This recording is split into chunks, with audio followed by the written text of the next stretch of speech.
samping kiri atau ke samping kanan, ada yang dia bergerak di sepanjang titik. Kalau dia bergerak di sepanjang titik, faktor apa yang membuat tanah bergeraknya itu? Harga, ya kan?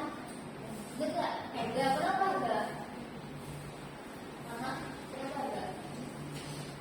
Kan harga kayak gini kan, dia tuh beda titik-titiknya kan, dia bisa permintaan bisa naik, bisa turun, ya karena apa ya? Karena ngitungnya harga, makanya dia bergeraknya di sepanjang titiknya harga.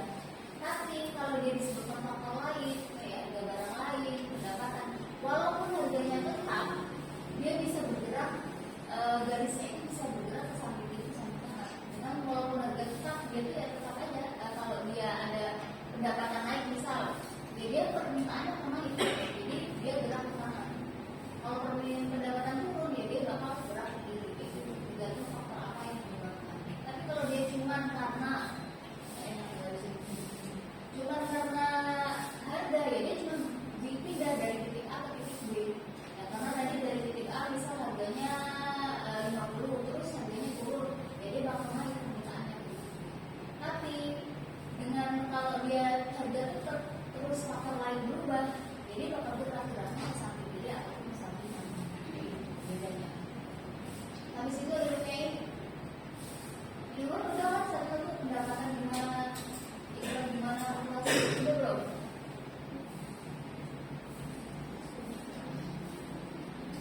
Coba kalau pendapatan dia disebutkan tulisannya positif atau searah untuk produk normal dan negatif atau terbalik untuk produk inferior. Maksudnya apa?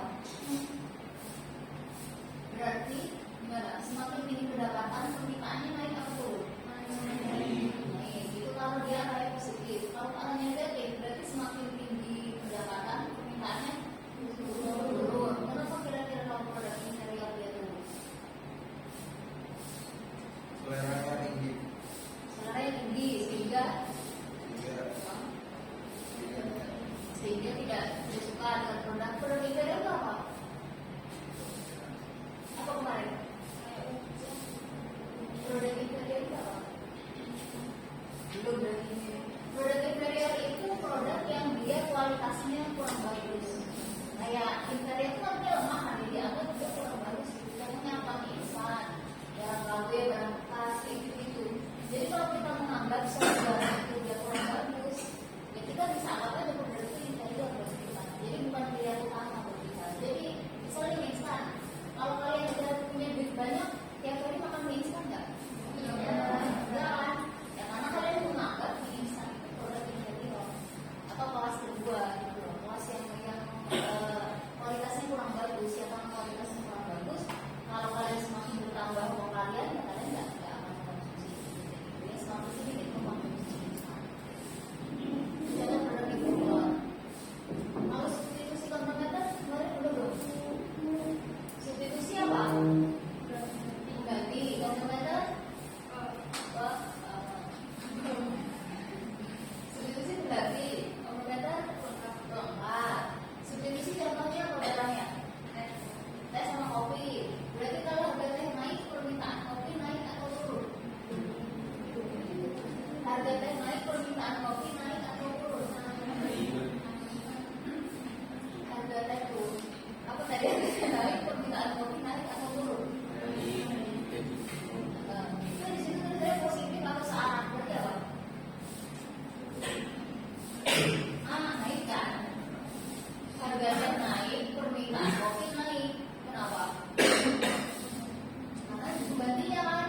Misalnya harga teh lagi biasanya dia 10.000 jadi 20.000. Ya orang-orang kan beralih ke kopi karena dia penggantinya teh kan. Makanya permintaan kopi jadi naik. Ya. Terus ada komplementer contohnya apa? Mobil sama bensin. Kalau harga bensin naik, permintaan mobil turun atau naik? Turun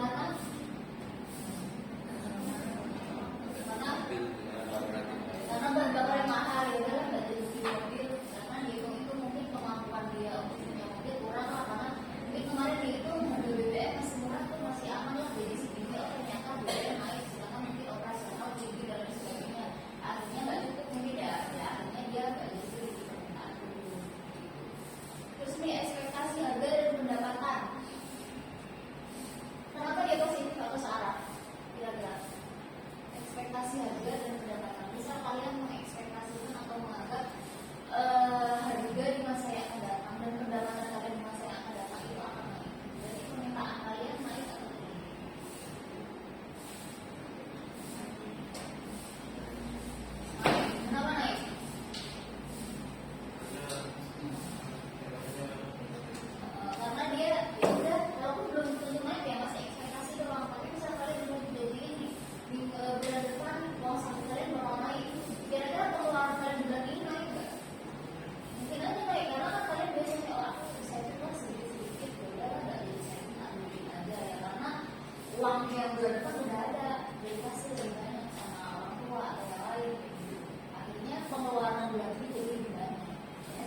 ekspektasi harga juga gitu. Misal harga bulan depan diperkirakan naik, kalian beli nggak sekarang? Beli kan, belum naik kan?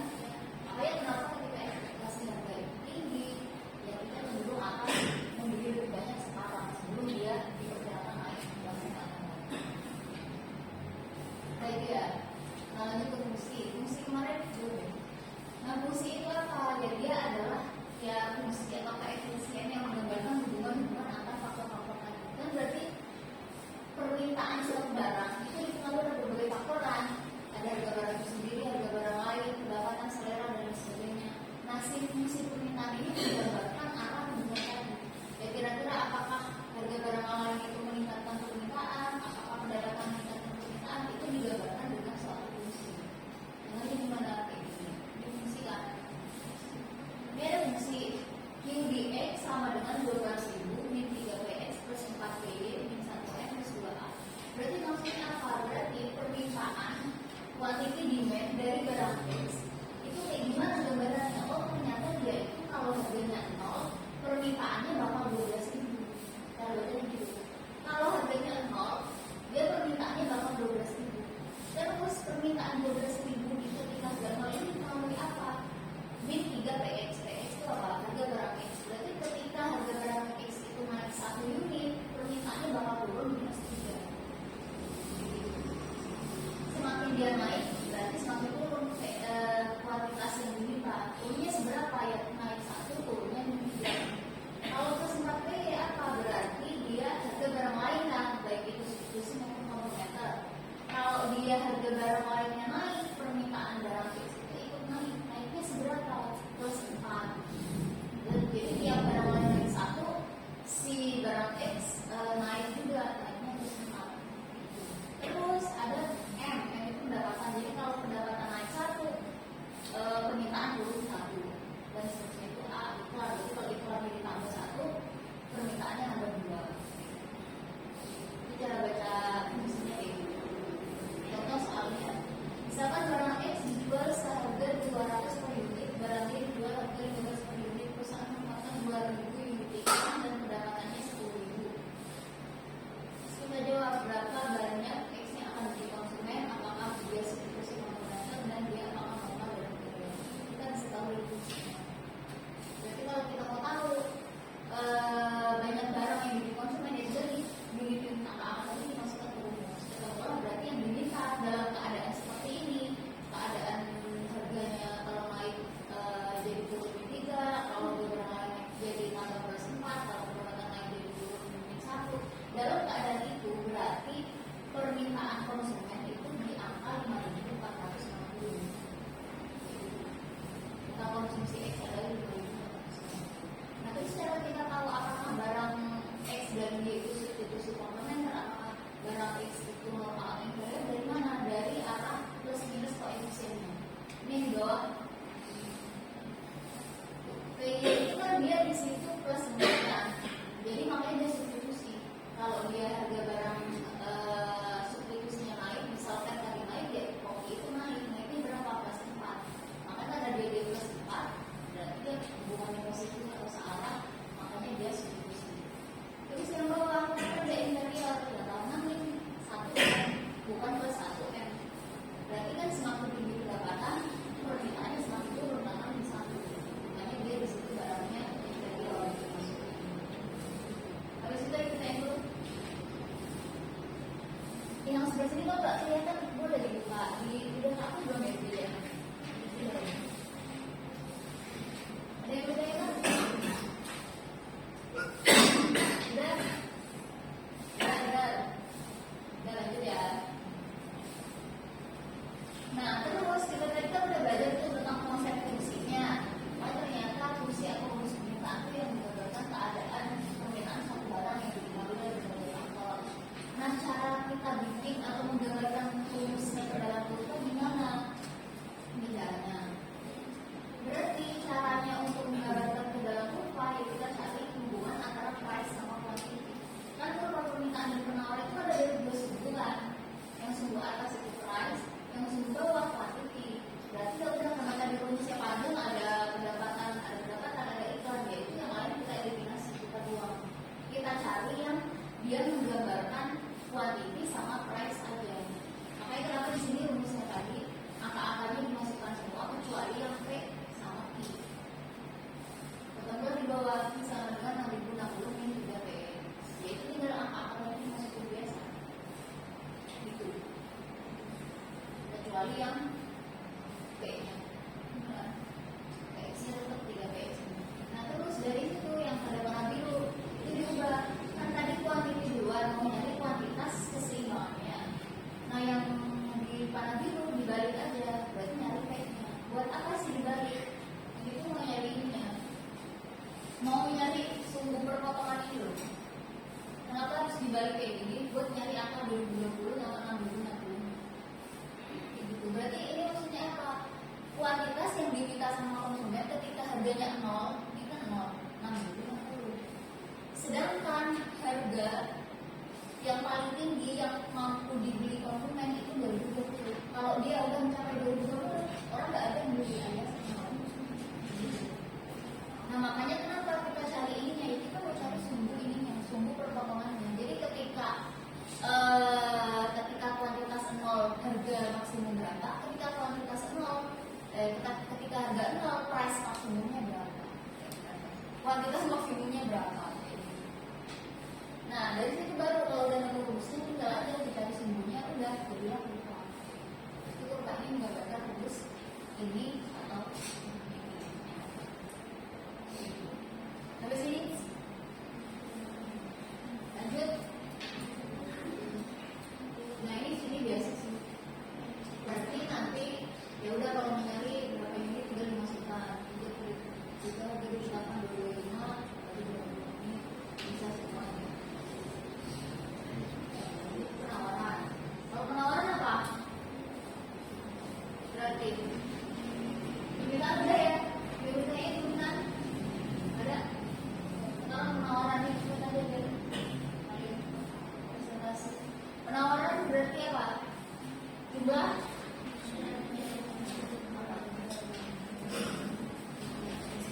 apa penawaran?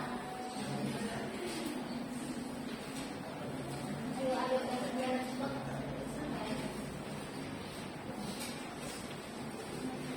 Kalau permintaan kan jumlah barang yang diminta, ada dengan harga tertentu, dan pada periode tertentu. Kalau penawaran, ya tidak bisa.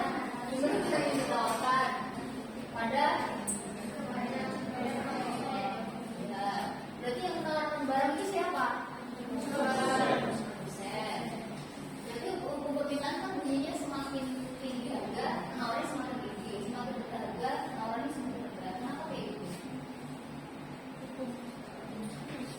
Kenapa kira-kira kayak gitu? Kalau permintaan kan, ya itulah kalau harga tinggi ya itulah yang membeli sedikit sama juga harga yang mahal.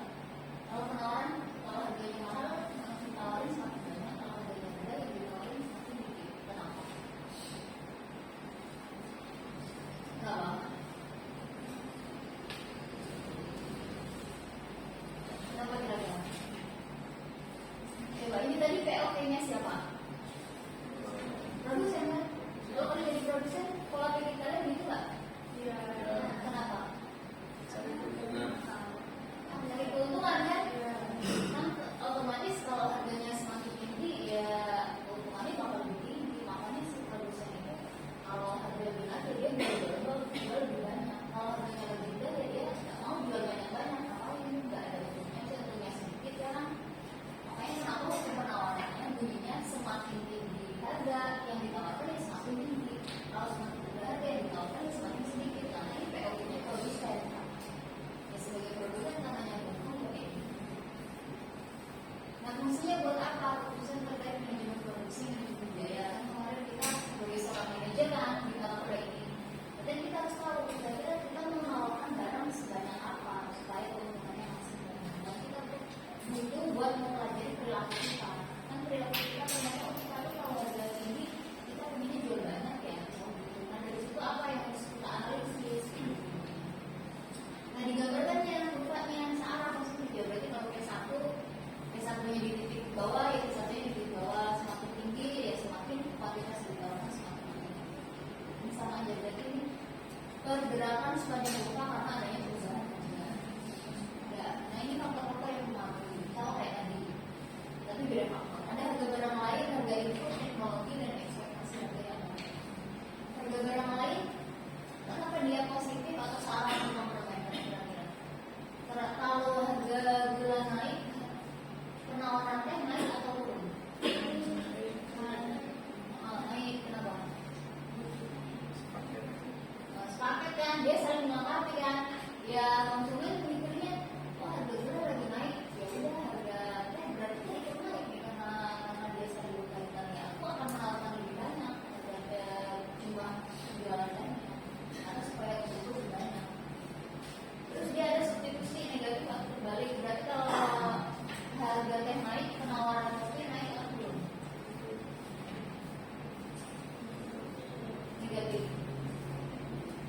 harga teh naik, penawaran kopi naik atau turun? Turun. Kenapa turun? Karena lebih memilih. Siapa yang lebih memilih? Maksudnya apa produsen? Kan kita PO-nya produsen ya, jadi sifatnya produsen semua. Ya, berarti produsennya kan, kenapa dia lebih memilih teh produsennya? Karena teh harganya lebih tinggi. Otomatis misalnya kalian jualan berbagai macam minuman, harga teh lebih tinggi. Kopi nggak terlalu tinggi, untungnya lebih banyak kayak si produsen mikir daripada jualan kopi, ini aku jualan teh yang keuntungannya lebih tinggi. Makanya penawaran teh lebih tinggi. Penawaran teh naik, penawaran kopi turun, makanya caranya diganti. Dan gitu lah. Harga itu sudah tahu ya, itu bahan baku ya. Berarti kalau bahan bakunya semakin mahal, yang jumlah yang bisa ditawarkan produsen itu ya semakin sedikit. Karena kan modal dia terbatas kan. Kalau bahan baku tenaga kerja harganya semakin naik, maka si penawaran semakin sedikit. Teknologi positif ya, karena semakin teknologi berkembang kan pakai mesin kan, berarti kan semakin bisa produksi dengan cepat. Kalau semakin canggih teknologinya, ya pasti jumlah yang ditawarkan itu bisa semakin banyak. Terus ekspektasi harga gimana? Kalau diperkirakan harga di masa yang akan datang bakal naik, penawaran sekarang naik atau turun? Kalau diperkirakan harga di masa yang akan datang naik, maka penawaran yang sekarang naik atau turun? Turun. Kenapa turun? Itu kan negatif tuh, benar turun. Karena kenapa tidak ada? Kalian PO punya produsen. Kalau kan jadi produsen, oh harga berdasarkan ini dengar ada mau naikkan nih. Penawaran kalian sekarang kalian turunin berapa? Kenapa? Ya kan keuntungan jualan bulan depan daripada sekarang kan? Ya udah sekarang dikurangi dulu aja produksinya, produksi yang banyaknya di bulan depan karena untungnya lebih banyak jual di bulan depan. Itu kan dia pikirannya produsen ya, mungkin dia dihibur atau apa itu kan nggak boleh. Intinya produsen itu pola pikirnya kurang lebih seperti itu karena dia kan fokusnya di keuntungan kan, dia supaya lebih banyak dia akan menunda penawaran di masa sekarang untuk ditawarkan di masa yang akan datang karena dianggapnya harga di masa yang akan datang akan lebih tinggi. Dan berikutnya ini udah lanjut ya. Ini sama sama kayak tadi. Berarti fungsi ini menentukan apa? Kuantitas suplai dari suatu barang material, jumlah yang diminta dari barang teknis. Gambarkan pakai apa ya? Faktor-faktor yang mempengaruhi. Ya ada harga barang lain, harga input, berarti ya bahan bakunya, teknologi, ekspektasi dan lain sebagainya. Tergantung gimana identifikasi atau analisis. Ini juga sama kayak tadi, ini dibalik juga maksudnya. Lalu nanti digambarin ke dan itu sama aja. Udah ya, lanjut ke keseimbangan sedikit aja di sini. Nah, tadi kan udah ada permintaan, ada penawaran. Nah, permintaan penawaran itu kan saling bertemu di pasar, mencoba keseimbangan. Begitu kan? Nah, gimana terbentuknya keseimbangan ini tuh penjelasan gimana keseimbangan di pasar itu bisa terbentuk. Jika ada kurva, kurva ini menggambarkan apa? Misal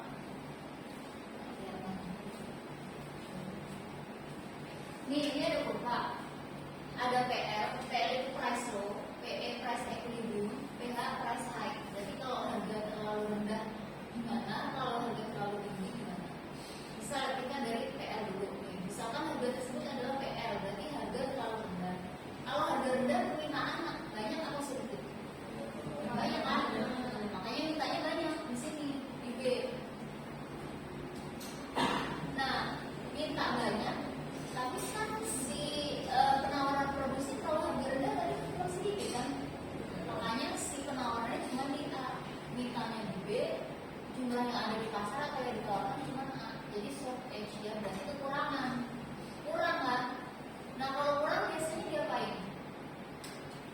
Kalau ini banyak yang beli, banyak yang produk kita laris banget, biasanya diapain? Dinaikin kan harganya, ya kan kesempatan kan, kesempatan nih karena banyak yang beli, nah naikin harganya, naikin dia ke PE.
biarin aja pasar yang itu jalan ya, karena bakal lebih kondusif sampai ke titik keseimbangan sendiri. Dan itu penting. Nah ini berarti kalau kita punya titik dan kualitas keseimbangan gimana ya, kita rumus kualitas demandnya dipersamakan dengan kualitas supply ya kayak biasa. Ini udah berapa nanti dia di sini. Nah ini tugasnya. Jadi ya tugasnya sama kayak tadi sih, menentukan apakah dia komplementer atau substitusi, normal atau inferior, sama kayak contohnya. Sama ini yang tugas proyek yang penting. Kan kemarin belum kan, proyek yang pertama udah, yang dari UMKM udah tulis semua. Udah. Belum, jangan. Udah belum? Kan PM1 mencari UMKM sama menganalisis laba ekonomi dan laba penghasilan kemarin. Udah dikerjain? Belum. Oh, Pak. Kerjain gue. Habis itu fokus demo. Biar saya nanti tiap minggu itu bakal ada tugas proyeknya kayak gini. Jadi nanti kalau bisa nggak pernah kerjain ya lumpuhkan. Jadi ya tiap minggu kita harus yang penting UMKM sih, UMKM udah tapi udah, tapi belum ini nyari datanya belum. Ya berarti nanti sekalian. Dan kemarin laba ya itu kan, nah ini ditambah kita analisis kurva pemberitaan dan kurva penawarannya dari UMKM. Berarti nanti datanya apa aja?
kalian juga cari titik keseimbangannya.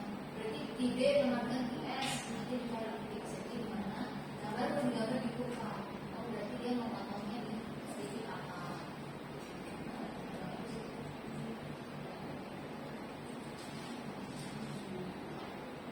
Nanti digambar, oh ini permintaan, penawarannya silang di sini, oh silangnya itu di titik berapa?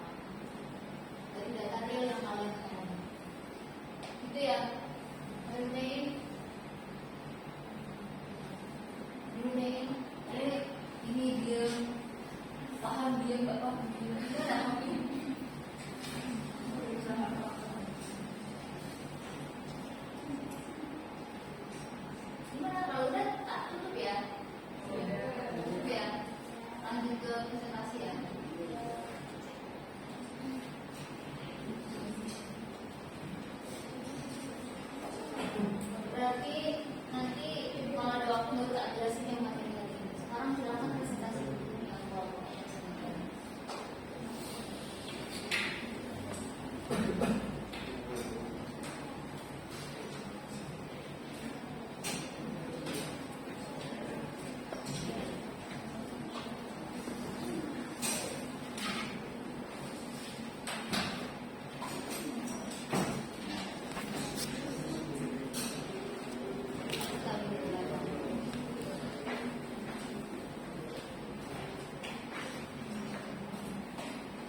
maka akan menaikkan permintaannya. Selanjutnya yaitu fitur produk. Produk dengan kualitas bagus atau ada keunikannya akan banyak dicari oleh konsumen. Faktor khusus ini misalnya aturan pemerintah dan sosial atau perkembangan teknologi yang berlaku pada produk tertentu. Yang terakhir ada waktu, di mana ini musiman, seperti di museum kayak mau anak SD sekolah itu kan akan membutuhkan seragam baru gitu. Nah, otomatis permintaan untuk seragam baru itu akan banyak.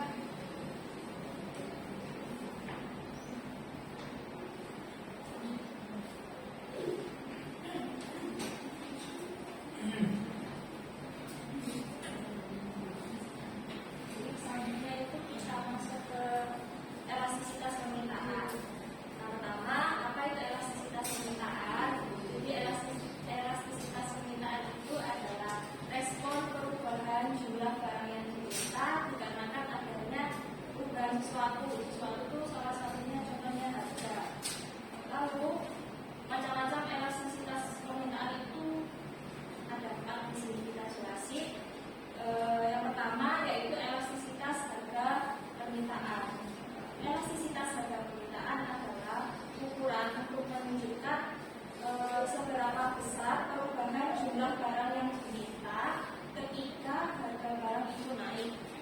Jadi elastisitas permintaan itu menjawab pertanyaan kalau misal harga itu naik atau turun, apakah konsumen itu membeli barang dengan jumlah yang sama atau jumlah barang yang dibeli itu berubah banyak, yaitu naik banyak atau turun banyak. Contohnya kayak gorengan di kantin. Gorengan di kantin awalnya itu harganya 3.000 terus naik jadi 4.000, harganya 2.000 terus naik jadi 3.000 per biji. Kemudian ketika kita sebagai konsumen yang biasanya itu beli gorengan 5 biji, kemudian tahu harga itu naik dan kita tetap beli gorengan 5 biji, itu namanya permintaannya itu inelastis atau tidak terpengaruh dengan harga. Kemudian apabila kita yang biasanya beli gorengan 5 biji, kemudian tahu harga naik, terus kita akhirnya mengurangi konsumsi gorengan jadi 3 biji, itu namanya permintaan elastis. Berarti kita peka terhadap perubahan harga.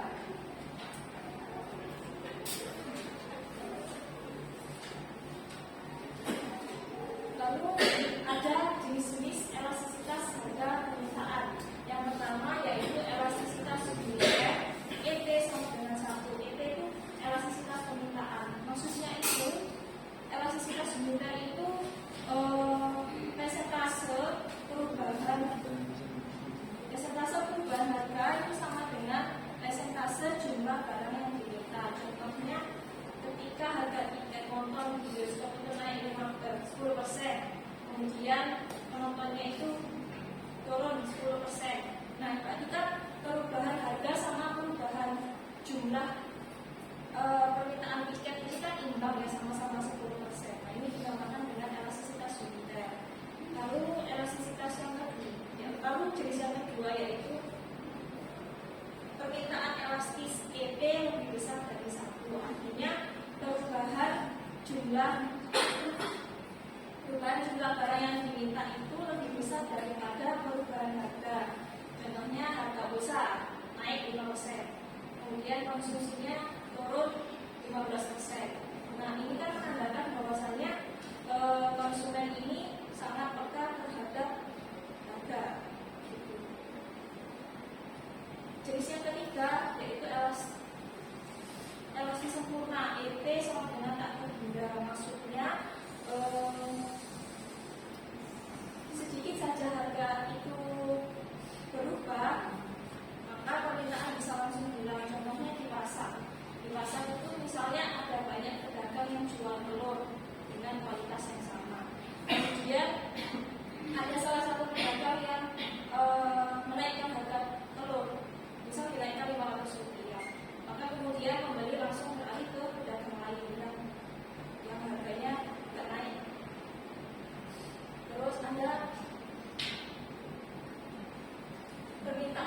elastis EP kurang dari 1. EP kurang dari 1 maksudnya itu perubahan jumlah barang yang diminta itu lebih kecil daripada perubahan harga. Contohnya kayak beras, misal harga beras itu naik 20%, kemudian jumlah yang diminta itu turun, tapi turunnya dikit, cuma 2%. Nah, kenapa kok turunnya dikit? Karena beras kan merupakan kebutuhan pokok, jadi meskipun harganya naik, orang itu tetap beli. Lalu jenis yang kelima ada inelastis sempurna, EP sama dengan 0. Artinya harga naik atau turun itu tidak mempengaruhi permintaan, tidak mempengaruhi jumlah barang yang diminta. Contohnya obat, berapapun harganya, pasien kalau sakit ya pasti beli kan. Terus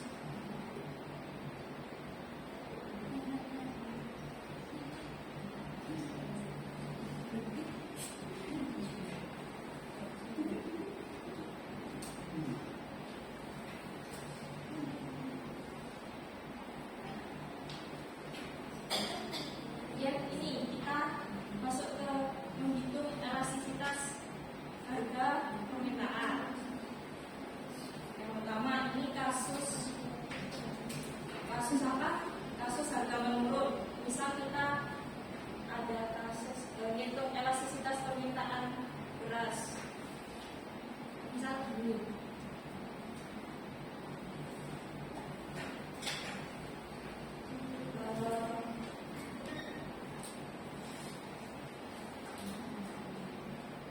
Misal harga beras itu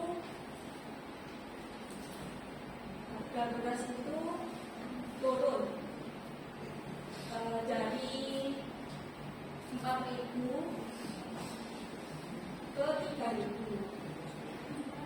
Nah, harga ini kan kita apa namanya nih? Berarti ini P1, ini P2. Kemudian jumlah permintaannya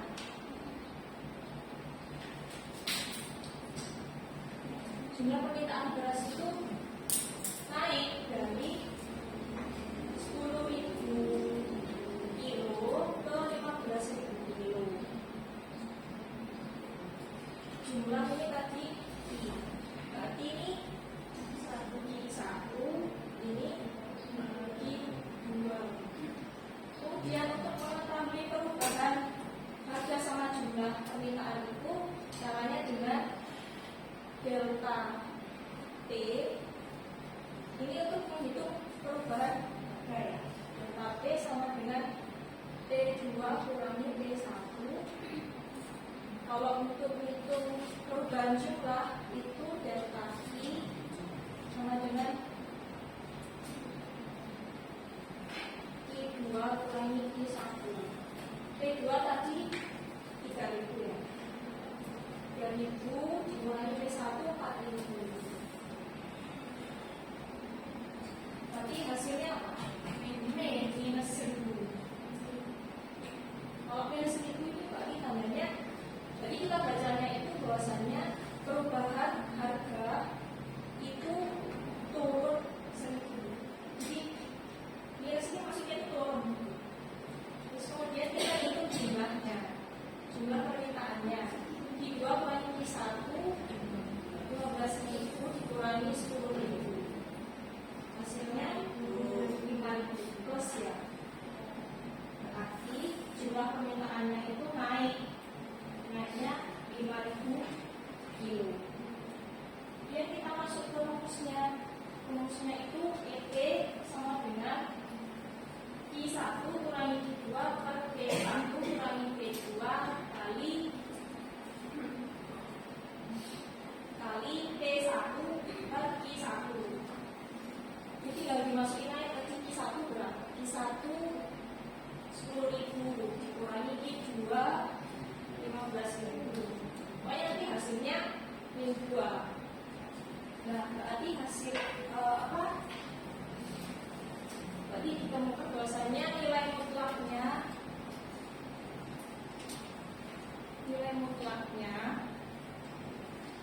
ET sama dengan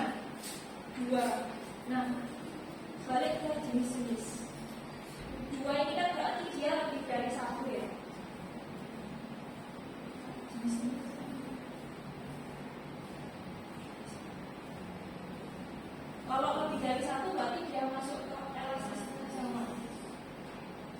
Itu permintaan elastis. Berarti dia permintaan elastis. Jadi artinya penurunan harga 1% itu menyebabkan permintaan naik sebesar 2%. Kemudian untuk kasus harga meningkat itu sama, cuma bedanya itu di Q1, Q2, Q1, Q2-nya itu beda. Terus ada menghitung koefisien elastisitas yang disempurnakan. Jadi dia itu menyempurnakan perhitungan sebelumnya. Rumusnya beda. Kalau yang harga meningkat sama menurut tadi sama, rumusnya sama. Kalau yang koefisien itu beda, rumusnya itu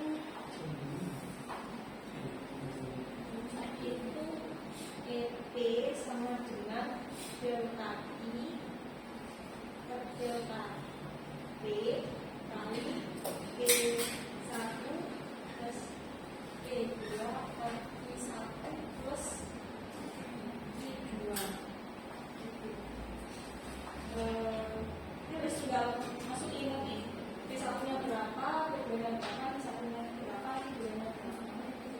Itu sama aja.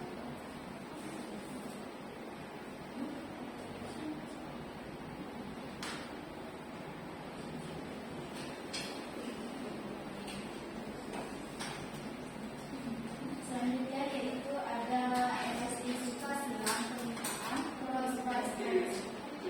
elasticity of demand, yaitu di mana pengukuran perubahan jumlah permintaan barang terhadap perubahan harga itu dipengaruhi oleh barang yang lain. Nah, di sini terdapat rumus yaitu elastisitas silang, persentase perubahan jumlah permintaan barang X dibagi persentase perubahan harga barang Y. Di sini terdapat contoh yaitu harga kopi atau P 1000 sama 1200 dan kualitas teh yang dibeli QX 50-60.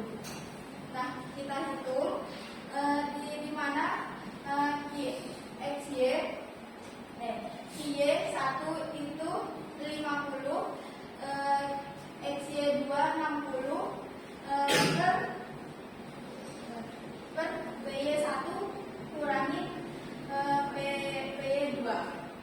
1000 kurangi 1200 kali PY per X 1000 per 50. Nah, di sini ada hasilnya yaitu min 10 sama min 10 per min 200 kali 20 per 1, di mana hasilnya yaitu 1. Di mana ini termasuk barang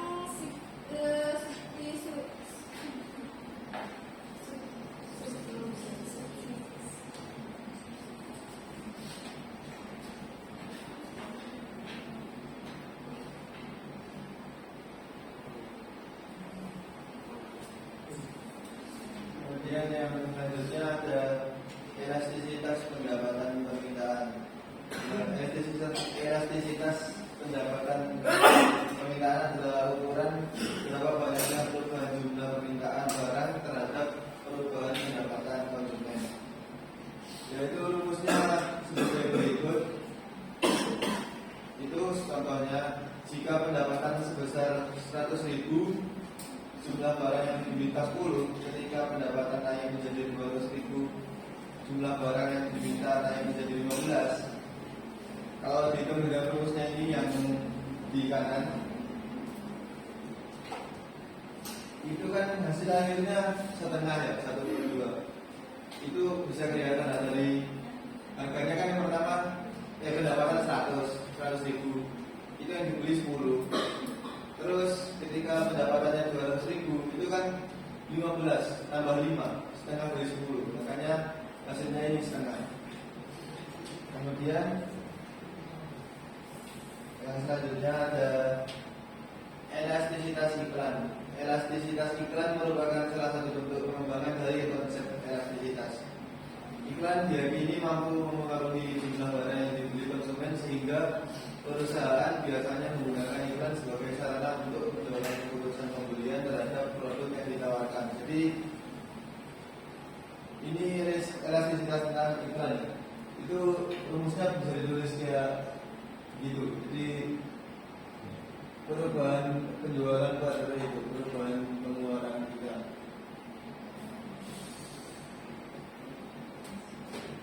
Ya, presentasinya cukup sampai di sini. Bila ada yang mau bertanya silakan bertanya. 3 pertanyaan.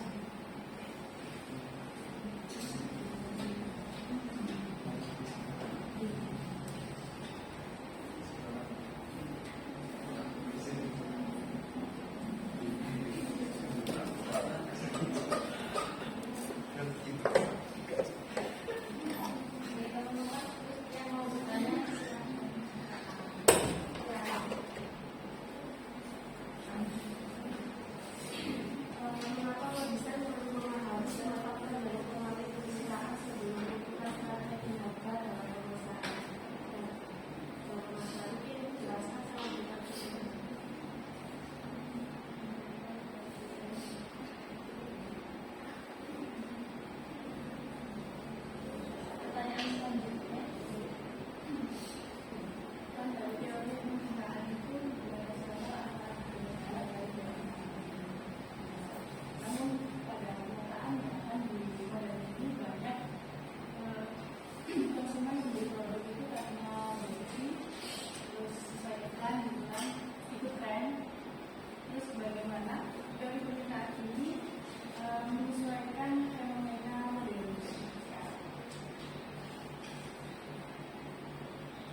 termasuk permintaan inelastis,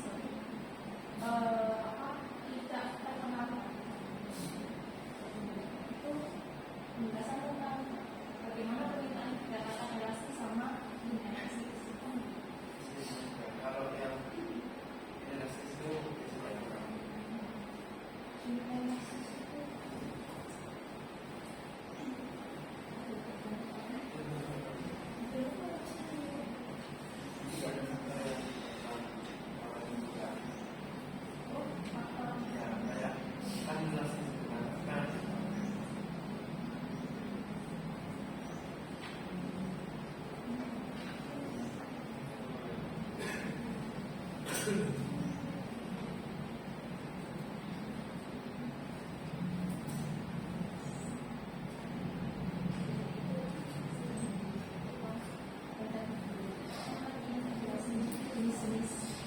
jenis-jenis elastisitas pada permintaan. Jadi gunanya jenis-jenis itu bisa kamu menghitung harga ketika contoh kasusnya yang pertama itu harga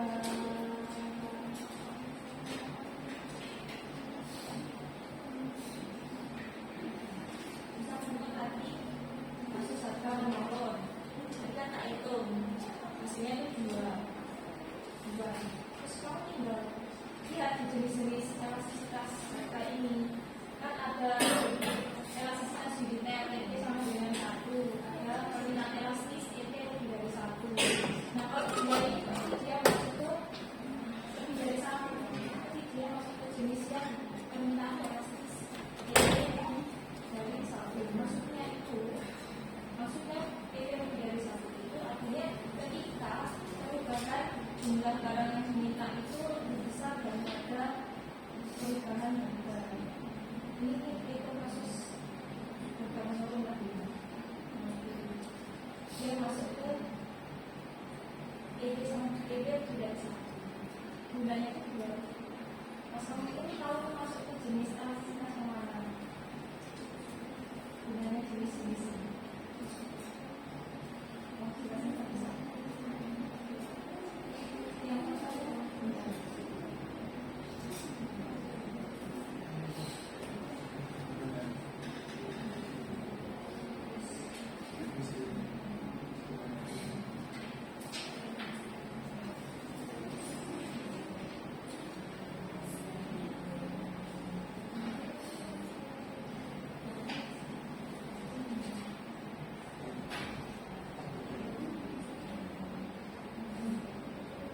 Ini apa? Mbak Bisa mau menjawabnya lagi.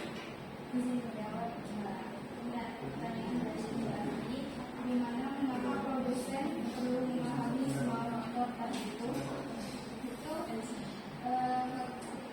ada produsen tersebut bisa mengambil keputusan untuk perusahaannya.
permintaan gitu kan.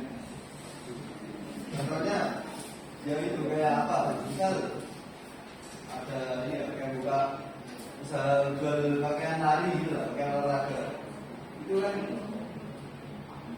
kayak sebelum menentukan harga itu kan semua strategi pemasarannya juga harus ini apa namanya, paham dulu dari faktor yang mempengaruhi permintaannya.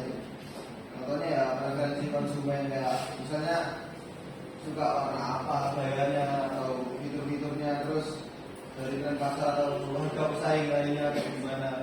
Ya kan dari lihat faktor-faktor yang mempengaruhi permintaan itu bisa dia akhirnya menentukan harga dan strategi pasarnya. Contohnya dengan menetapkan harga yang kompetitif tetapi sedikit lebih tinggi, terus menggunakan bahan yang murah, terus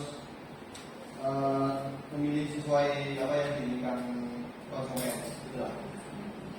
Gimana? Ya, Bos. Ya, terima kasih.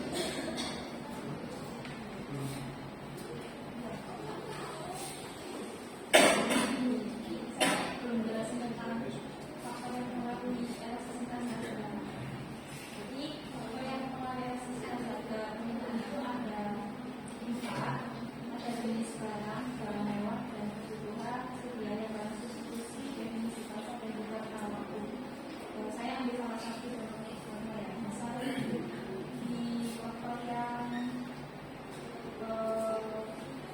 tersedia barang substitusi, berarti tersedia barang pengganti. Ada bisa dikatakan elastis dan tidak elastis.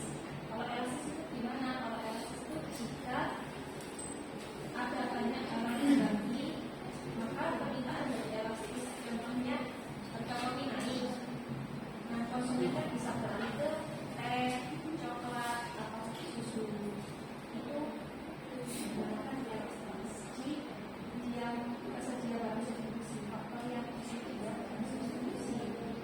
Kalau yang inelastis itu jika tidak ada barang pengganti, maka permintaan dari inelastis. Contohnya obat untuk khusus penyakit tertentu, semuanya cuma itu. Nah, ada tidak ada pengganti, ini dinamakan inelastis. Itu salah satunya.